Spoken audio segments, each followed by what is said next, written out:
আজকের ভিডিওতে আমি ড্রাগন বল ডাইমার ৮ নম্বর এপিসোডটা এক্সপ্লেন করতে যাচ্ছি। তো পর্বের শুরুতেই আমরা দেখতে পাই গোকুকে তামাগামি ফাইটার বলে, তোমার যদি ড্রাগন বল চাই তাহলে তোমাকে আমাকে ফাইটে হারাতে হবে। এটা শুনে গোকুও ফাইটের জন্য প্রস্তুত হয়ে যায়। এরপরে একটি ভয়ঙ্কর ফাইট শুরু হয়ে যায়, যেখানে তামাগামি ফাইটার গোকুর উপরে একের পর এক তার হ্যামার দিয়ে হামলা করে যাচ্ছিল, কিন্তু গোকু সব অ্যাটাকগুলোকে একের পর এক ডস করছিল। এর মাঝে গোকু একবার তামাগামি ফাইটারের উপরে একটি অ্যাটাক করে, কিন্তু ওর বডি এতটাই হার্ড ছিল ওই অ্যাটাকে ওর কিছুই হয় না। এরপরে গোকু তার পাওয়ারফুল বড় করে তামাগামির উপরে হামলা করে, কিন্তু তামাগামি এতটাও দুর্বল ছিল না, সে ওই অ্যাটাকটাকে নিমিশেই ডস করে। এভাবে অনেকক্ষণ ফাইট করার পরে গোকু বুঝতে পারে, আমি যদি এর সাথে এভাবে সরাসরি ফাইট করি আমি কখনোই এর সাথে জিততে পারবো না, আমাকে বুদ্ধি খাটিয়ে ফাইট করতে হবে।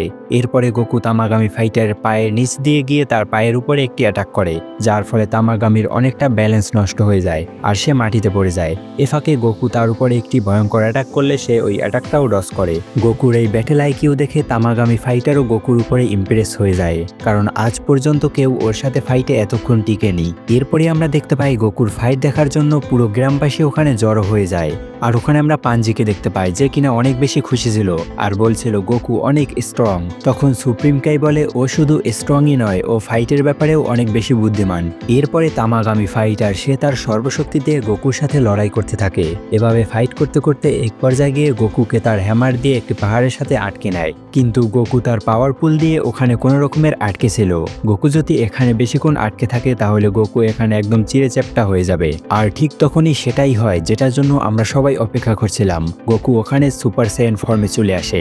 এরপরে তামাগামি আবার গোকুর উপরে তার হ্যামার দিয়ে হামলা করে, কিন্তু এবার ব্যাপারটা পুরো ঘুরে যায়। গোকু একটা লাথি মেরে ওই হ্যামারটা মাঝখান থেকে দুই টুকরো করে ভেঙে ফেলে। এরপরে গোকু তামাগামিকে বলে, চলো এবার সিরিয়াসলি ফাইট করা যাক। তার মানে কি ভাই, এতক্ষণ যে ফাইটগুলো হচ্ছিল এগুলো কি ছিল? এরপরে তামাগামি তার সর্বশক্তি দিয়ে গোকুর সাথে লড়াই করতে থাকে, কিন্তু আমরা সবাই তো জানি গোকু এখন সুপার সাইয়ান হয়ে গেছে, তো গোকুকে হারানো এখানে অসম্ভব। কিন্তু তামাগামি তারপরেও গোকুর সাথে ফাইট করে যাচ্ছিল। এরপরে তামাগামি এক জায়গায় দাঁড়িয়ে তার সব এনার্জি একসাথে করে একটি ভয়ঙ্কর অ্যাটাক তৈরি করে, আর অন্যদিকে গোকুকে দেখতে পায় যে কিনা এই সিরিজের সর্বপ্রথম কামেহামেহা তৈরি করে। এরপরে দুইজনের উপরে অ্যাটাক করে, কিন্তু গোকুর কামেহামেহা তামাগামির অ্যাটাককে একদম মাঝখান থেকে ফুটো করে সামনের দিকে এগিয়ে যায়। তখন পাঞ্জি আর গোলরিওর সাথে সাথে পুরো গ্রামবাসী একদম অবাক হয়ে তাকিয়েছিল যে কে এই বাচ্চা যে কিনা তামাগামির এই বাজে অবস্থা করে দিয়েছে। আর অন্যদিকে আমরা তামাগামিকে দেখতে পাই যে কিনা গোকুর কামেহামেহাকে নিজের হাতে কন্ট্রোল করে একদম আকাশে উড়িয়ে দেয়। এরপরে তামাগামি যখন একটু স্থির হবে ঠিক তখনই গোকু এসে তার বুকের উপরে তার হাঁটু দিয়ে একটি অ্যাটাক করে, যার ফলে তামাগামি দূরে গিয়ে পড়ে। তখন তামাগামি গোকুকে বলে, আমি আমার হার মেনে নিচ্ছি। এটা দেখে গোকু অনেক শক হয়ে যায়। গোকু তখন তামাগামিকে জিজ্ঞাসা করে, আমি জানি তুমি আরো লড়াই করতে পারবে, কিন্তু তুমি তোমার হার কেন মেনে নিচ্ছ? এটা শুনে তামাগামি বলে, হ্যাঁ আমি লড়াই করতে পারবো, কিন্তু আমি তোমার শক্তির আন্দাজ করে নিয়েছি, তো আমার ভিতরে এতটাও পাওয়ার নেই যে আমি তোমাকে হারাতে পারবো।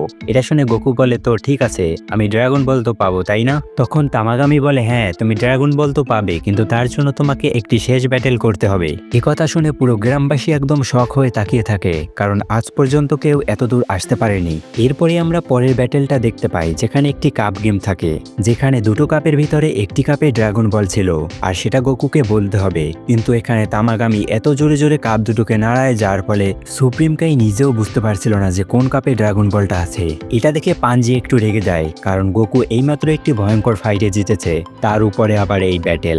এরপরে তামাগামি সব কাপগুলোকে একসাথে নাড়িয়ে বলে, এর ভিতরে কোন কাপে আছে ড্রাগন বল? তখন গোকু বলে, এর ভিতরে একটা কাপেও নেই, ড্রাগন বল আছে আসলে ওই জায়গায়। এটা শুনে তামাগামি একটু কনফিউজ ছিল। তখন তামাগামি গোকুকে বলে, তোমাকে এটা বলতে হবে এখানে কোন কাপের ভিতরে ড্রাগন বল আছে। আর গোকু তখন বলে, এখানের কোনো কাপের ভিতরেই ড্রাগন বল নেই, ড্রাগন বল আসলে ওই লোকটির মাথার উপরে। আর গোকুর সাথে সাথে আমরা সবাই অনেক শক হয়ে যাই যে কিভাবে ড্রাগন বল ওই লোকটির মাথার উপরে গেল। আসলে ড্রাগন বল ওই কাপের ভিতরে ছিলই না। তামাগামি যখন ওই ড্রাগন বল কাপের ভিতরে ঘরবে ঠিক তখনই হাওয়ায় উড়িয়ে দেয়, যেটা কিনা গোকু ছাড়া ওখানে কেউই খেয়াল করেনি। এটা দেখে তামাগামি একটু মুচকি হাসি দেয় আর গোকুকে ড্রাগন বল দিয়ে দেয়। এরপরে তামাগামি গোকুর প্রশংসা করতে থাকে যে তুমি অনেক ভালো একজন ফাইটার আর অনেক ইমানদারও, তুমি বাকি দুইজনকেও হারিয়ে দেবে। অন্যদিকে পুরো গ্রামবাসী অনেক বেশি খুশি ছিল, কারণ ডিমন ওয়ার্ল্ডের হিস্ট্রিতে এই প্রথম কেউ তামাগামি ফাইটারদেরকে হারিয়েছে। ঠিক তখনই গ্লোরিওর কাছে অ্যারেঞ্জ কল করে আর অ্যারেঞ্জকে সব রিপোর্ট করে দেয়। গ্লোরিও বলে গোকু তামাগামি ফাইটার নাম্বার 3-কে অনায়াসেই হারিয়ে দিয়েছে। এটা শুনে অ্যারেঞ্জ শক্ত ছিল না, কিন্তু ও জানতো না যে এতটা সহজেই গোকু হারিয়ে দেবে। তো সবকিছু অ্যারেঞ্জের প্ল্যান মোতাবেকই চলছিল, কিন্তু আমরা এর প্ল্যান সম্পর্কে কিছুই জানি না। এরপরে আমরা গোকুদেরকে দেখতে পাই যারা কিনা ওখান থেকে বেরিয়ে পড়ে, আর ওখানে তামাগামি ফাইটার নাম্বার 3 যে কিনা এখন কামেহামে হার প্র্যাকটিস করছিল। পাঞ্জি তখন গোকুকে বলছিল আমার তো বিশ্বাসই হচ্ছে না যে তুমি এতটা বেশি শক্তিশালী, কিন্তু গোকু পাঞ্জির কোনো কথা না শুনে ওখানে খাবার খেয়ে যাচ্ছিল। এরপরে পাঞ্জি সুপ্রিম কাইকে বলে এর বডি কাজ কিভাবে করছে, কারণ এ এতটা বেশি লড়াই করেছে, এরপর তো এর বডি চলারই কথা না। সুপ্রিম কাই তখন গ্লোরিওকে জিজ্ঞাসা করে আমরা এখন কোথায় যাচ্ছি।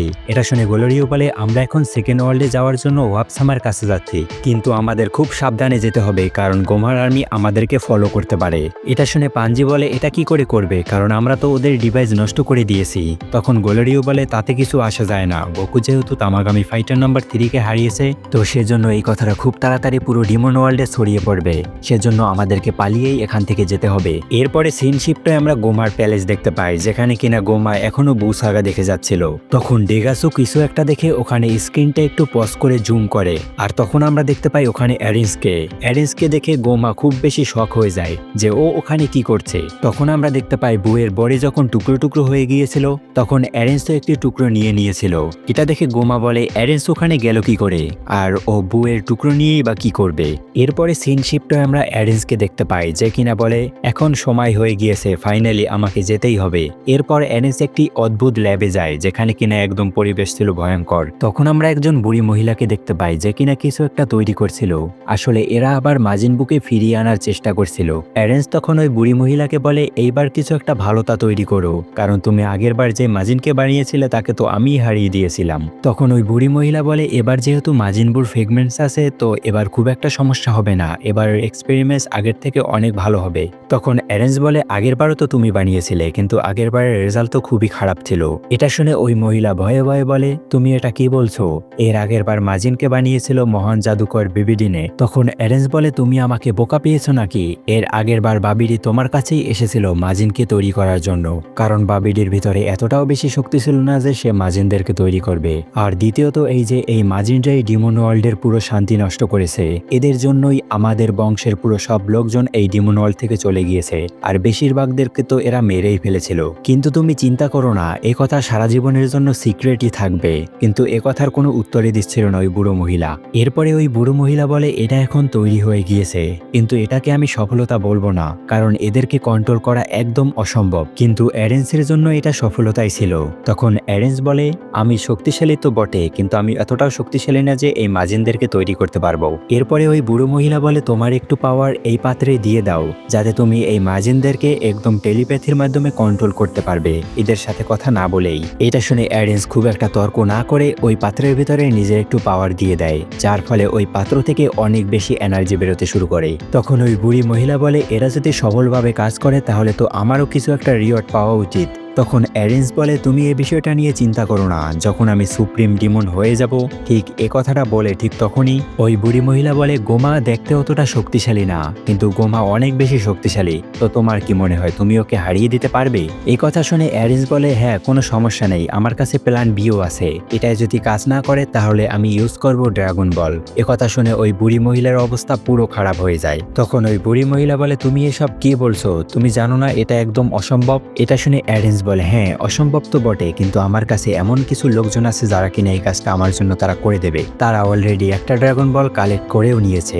এরপরে সিন শিফটে আমরা হাইবিসকে দেখতে পাই, যেখানে কিনা তার কিং তাকে ফোন করে বলে গোকু তামাগামি ফাইটার নাম্বার 3-কে হারিয়ে দিয়েছে, তো তাদের এখন ওখানে যাওয়ার দরকার নেই, তারা এখন একটা হোটেলে রিল্যাক্স করতে পারে, কালকে সকালে যাতে তারা ওয়াপসামার কাছে চলে যায়, কারণ গোকুরাও সেখানেই যাচ্ছে। ভেজিটা তখন হাইবিসকে প্রশ্ন করে যে ডিমন ওয়ার্ল্ডেও ড্রাগন বল আছে নাকি। এটা শুনে হাইবিস উত্তর না দিয়ে উল্টো ভেজিটাকেই প্রশ্ন করে যে তোমাদের পৃথিবীতেও ড্রাগন বল আছে নাকি। তখন ভেজিটা অ্যাটিটিউডের সাথে হাইবেসকে বলে এ সম্পর্কে আমাকে আরো বলো, কিন্তু হাইবেস ভেজিটার দিকে একটু তাকিয়ে তাকে ইগনোর করে সামনের দিকে তাকায়। এটা দেখে ভেজিটা কিছুই বুঝতে পারছিল না যে হাইবেস সামনের দিকে কেন তাকিয়ে আছে। ভেজিটা যখন আবার ড্রাগন বল সম্পর্কে জিজ্ঞাসা করে তখন হাইবেস বলে তুমি তোমার আওয়াজ চেঞ্জ করো, তুমি কোনো কিং নয় যে আমি তোমার সব প্রশ্নের উত্তর দেব। এই কথা শুনে ভেজিটা অনেক বেশি লজ্জা পায় আর হাইবেসকে বলে প্লিজ এ সম্পর্কে আমাকে আরো বলো। আর অন্যদিকে আমরা বুলমাকে দেখতে পাই যে কিনা ভেজিটার এই অবস্থা দেখে অনেক বেশি হাসছিল। আর এর সাথে সাথেই এই এপিসোডটা এখানেই শেষ হয়ে যায়। এতক্ষণ ভিডিওটি দেখার জন্য তোমাদের সকলকে অসংখ্য ধন্যবাদ। ভিডিওটি কেমন লেগেছে তা কমেন্ট করে জানাতে পারো আর শেয়ার করে দিতে পারো তোমার অ্যানিমে লাভার বন্ধুদেরকে। চ্যানেলে নতুন হয়ে থাকলে তাহলে চ্যানেলটিকে সাবস্ক্রাইব করে বেল নোটিফিকেশন অন করে দিতে পারো। দেখা হচ্ছে পরবর্তী কোনো ভিডিওতে। তো ভালো থাকো, সুস্থ থাকো, ভালো রাখো তোমার চারিপাশ।